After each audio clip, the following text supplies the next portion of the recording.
नर्मदे हर। इस समय हम गुजरात के वडोदरा ज़िले के नारेश्वर घाट पर हैं। माँ नर्मदा के नारेश्वर घाट पर, जहाँ पर नारेश्वर महादेव हैं। और सबसे बड़ी बात, यहाँ पर एक ऐसे संत का आश्रम है जो नर से ईश्वर बना, नर से ईश्वर की बराबरी पर पहुँचा, जिसे चाहने वाले उसे न केवल गुरु मानते हैं बल्कि अपना आराध्य भी मानते हैं। ये संत हैं ऐसे संत जिन्होंने लौकिक जीवन से अपनी यात्रा शुरू की और पारमार्थिक जीवन के उच्चतम शिखर पर पहुँचे। मेरा इस संत से अत्यधिक लगाव इसलिए भी है क्योंकि ये कला से अध्यात्म की यात्रा में निपुण हुए हैं। एक कलाकार की तरह इनका जीवन रहा है। इन्होंने रंग कर्म किया, थिएटर किया, खुद नाटक लिखे, नाटकों का निर्देशन किया, नाटकों में अभिनय किया। ये बांसुरी बहुत अच्छी बजाते थे, इतनी अच्छी बजाते थे कि सुनने वाले भाव विभोर हो जाते थे। बचपन से ही कुशाग्र बुद्धि और परम विद्वान थे। जी, ये हैं रंग अवधूत। दक्षिण तट की परिक्रमा करते हुए जब इनकी ख्याति के बारे में सुना था, तभी इनके नाम को लेकर एक अलग तरह का चुंबकीय आकर्षण पैदा हुआ। आखिर रंग अवधूत क्या नाम होता है? लेकिन जब इनके बारे में जाना तब ये पता चला कि ये रंगकर्म से हैं, थिएटर से हैं, नाटकों से हैं। इसलिए शायद इन्होंने अपने नाम में रंग स्वीकार किया।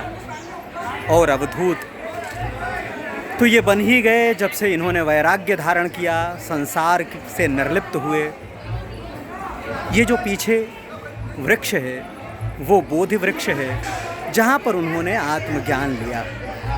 और पीछे जो मंदिर दिखाई दे रहा है वो मंदिर है जहाँ पर उनकी स्मृतियाँ हैं, जहाँ उन्हें प्रतिमा के रूप में देखा जा सकता है, जहाँ उन्हें ऊर्जा के रूप में महसूस किया जा सकता है।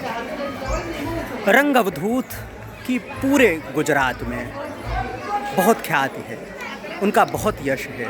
लोग बहुत सम्मान के साथ उन्हें स्मरण करते हैं, लोग उन्हें नमन करते हैं। इन्हें बचपन में पांडुरंग के नाम से जाना जाता था। पांडुरंग शास्त्री से रंग अवधूत की यात्रा इन्होंने की। गुजरात के गोधरा के रहने वाले थे। इन्होंने लेखन कविता में भी, नाटकों में भी किया, गद्य में, पद्य में बराबर किया। संगीत से ज़बरदस्त अभिरुचि थी और जैसा कि मैंने कहा कि बांसुरी बहुत बढ़िया बजाते थे। और वो बांसुरी बजाते बजाते कब वो कृष्ण की बांसुरी स्वयं बन गए, कब वे भक्ति की पराकाष्ठा बन गए, कब वे सेवा के चरम बन गए, नहीं कहा जा सकता। 1968 में रंग अवधूत ने इस देह को त्याग दिया, लेकिन स्मृतियों में, अपनी ऊर्जा में वे निरंतर मौजूद हैं। इनके गुरु टेम्बे स्वामी, उनका भी नाम, उनका भी यश इस पूरे नर्मदा खंड में बहुत ज़्यादा है। ख़ासकर उत्तराखंड में, उत्तर तट पर इन्हें बहुत आदर और सम्मान के साथ जाना जाता है। वासुदेवाचार्य के नाम से भी इन्हें लोग पुकारते हैं। वस्तुतः इनका नाम तो वासुदेवाचार्य ही है, वासुदेवानंद ही है। और टेम्बे स्वामी के नाम से ये बहुत मशहूर हुए हैं, इनकी ख्याति हुई है। उन्हीं के शिष्य रहे हैं रंग अवधूत, जिनकी स्मृतियों में को प्रणाम करने के लिए आज हम यहाँ हैं। और जब इस शहर को, जब इस स्थान को, नारेश्वर को प्रणाम करते हैं तो इस भाव के साथ कि यहाँ रंग अवधूत नाम के एक ऋषि ने, एक ब्रह्म ऋषि ने एक मनुष्य ने परमात्म तत्व प्राप्त करने की यात्रा की है, उसे हासिल किया है। यूँ तो इनके नाम पर बहुत कहानियाँ हैं। कहानी ये है कि यहाँ जब वे आए थे तब जंगल हुआ करता था, जंगली जानवर यहाँ थे, और एक बार तो 3 मगरमच्छों ने इन्हें घेर लिया। आँख से आँख मिलाकर जब इन्होंने देखा और कहा कि देख लिया हो तो लौट जाओ, इसके बाद तीनों मगरमच्छ यहाँ से लौट गए। इस तरह से प्रकृति के साथ इनका जुड़ाव बना, तादात्म्य बना, और जो हिंसक जीव जंतु हैं उन्होंने भी इनसे प्रेम करना सीख लिया।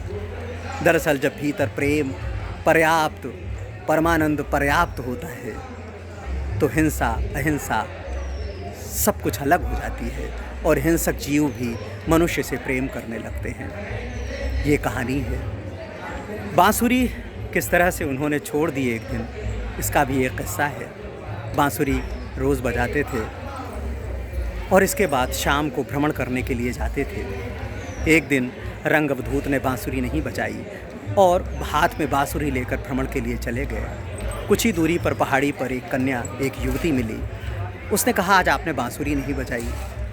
रंग अवधूत ने कहा, मैं बांसुरी बजाऊं या नहीं, ये तुम्हारा विषय तो हो नहीं सकता। युवती ने कहा कि नहीं, आपकी बांसुरी मुझे बहुत अच्छी लगती है। इतना कहना था कि रंग अवधूत ने उस बांसुरी को वहीं पर पत्थर से तोड़कर कुएं में फेंक दिया। वो दरअसल ऐसा कुछ भी अपने साथ जोड़ना नहीं चाहते थे जिससे उन्हें आसक्ति हो या जिस पर किसी को आसक्ति हो। वे लगातार अपने को तोड़ते रहे हैं उसी बांसुरी की तरह, और नर से नारायण बनने की यात्रा करते रहे हैं। तो नारेश्वर धाम के लिए बहुत आकर्षण था मन में, और यह आकर्षण था तो रंग अवधूत के लिए भी था, उस महात्मा के लिए भी था, उस परमात्म तत्व को हासिल करने के लिए करने वाले व्यक्ति के लिए भी था, जो आज लोगों के मन में, आत्मा में और स्मृतियों में जीवित है। उसके दिए हुए भजन गा रहा है, उसके दिए हुए गीत गुनगुना रहा है और उसे प्रणाम कर रहा है। नर्मदे हर।